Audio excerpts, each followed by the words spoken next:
રાજકોટ ખાતે ખાનગી હોસ્પિટલના તબીબો કલેક્ટર કચેરી રજૂઆત કરવા પહોંચ્યા હતા, જેમાં પીએમ જય યોજના હેઠળ રાજ્યની 300 જેટલી હોસ્પિટલનું પેમેન્ટ સરકાર પાસે બાકી હોય, જે બાબતે રજૂઆત કરવામાં આવી હતી. ઉલ્લેખનીય છે કે છેલ્લા 2 વર્ષના રૂપિયા 370 કરોડથી વધુ રકમનું પેમેન્ટ બાકી રહેતા ડોક્ટર્સ એકઠા થયા હતા, જેમાં રાજકોટ જિલ્લાભરની 176 જેટલી હોસ્પિટલનું આશરે 150 કરોડ રૂપિયાનું પેમેન્ટ બાકી હોવાનું જાણવા મળ્યું હતું. ત્યારે પીએમ જય યોજના બંધ કરી દેવી પડે તેવી ડોક્ટર્સની સ્થિતિ સર્જાઈ છે, જેથી જિલ્લાની હોસ્પિટલના ડોક્ટર્સ દ્વારા કરવામાં આવી કલેક્ટરને રજૂઆત. હું અહીંયા રાજકોટની બધી હોસ્પિટલોના ગ્રુપ સાથે આવ્યો છું કલેક્ટરશ્રીને રજૂઆત કરવા માટે, કારણ કે છેલ્લા અંદાજે 3 મહિનાથી અમે વારંવાર મંત્રીશ્રીઓ, કમિશનરશ્રી તથા બધા જ અધિકારીઓને અમારી રજૂઆત કરેલી છે રિગાર્ડિંગ પેમેન્ટ આઉટસ્ટેન્ડિંગ. પણ એમ કહીએ કે અંદાજે 150 કરોડથી પણ વધારે પેમેન્ટ છેલ્લા 1.5 વર્ષથી બાકી છે.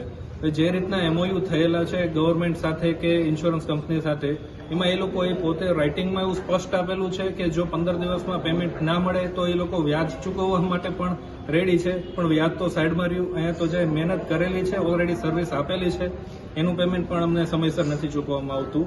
અને જ્યારે અમે ગાંધીનગર લેવલે કે રજૂઆત કરવામાં આવી છે, ત્યારે ફક્ત અમને આશ્વાસન આપી અને પાછું વળવું પડ્યું છે. અમારે પીએમ જય યોજના હેઠળ દર્દીઓને જે 5 લાખ 10 લાખની જે સુવિધા આપવામાં આવી છે, આમાં બધા જ ક્રિટિકલ કેરના જેમ કે કાર્ડિયાક છે, ડાયાલિસિસ છે અને બીજા અન્ય રોગોનો, કેન્સરના રોગોનો પણ સમાવેશ કરવામાં આવેલો છે. જ્યારે પેશન્ટનું રજીસ્ટ્રેશન થાય ત્યારે પેશન્ટને એક મેસેજ આવે કે તમારું એટલા રૂપિયાનું બુકિંગ થયું છે.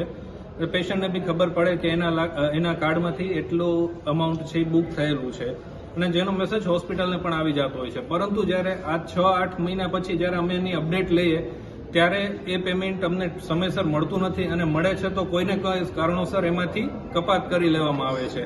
જેનું રીઝન અમે પૂછીએ તો એનું રીઝન સ્પષ્ટપણે જણાવવામાં આવતું નથી. આ જે યોજના છે એ ગરીબો માટે બહુ જ સારી યોજના છે. આપણા જે પ્રધાનમંત્રીશ્રીએ જે લોન્ચ કરેલી હતી, અમે ઇન્ટેન્શનલી કોઈ બી એવું નથી ઈચ્છતા કે આ યોજના બંધ થાય, પરંતુ ફક્ત એટલું જ કહેવાનું કે જ્યારે હોસ્પિટલને પોતાને પણ સર્વાઈવ કરવા માટે એક ભંડોળની જરૂર પડે છે.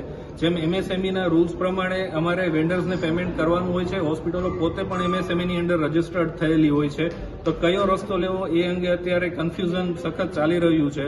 જો નહીં આવે તો પેમેન્ટ ન આવે તો અમને જે ઓથોરિટી છે એ જ ગાઈડ કરી શકે છે કે અમારે આગળ શું કરવું.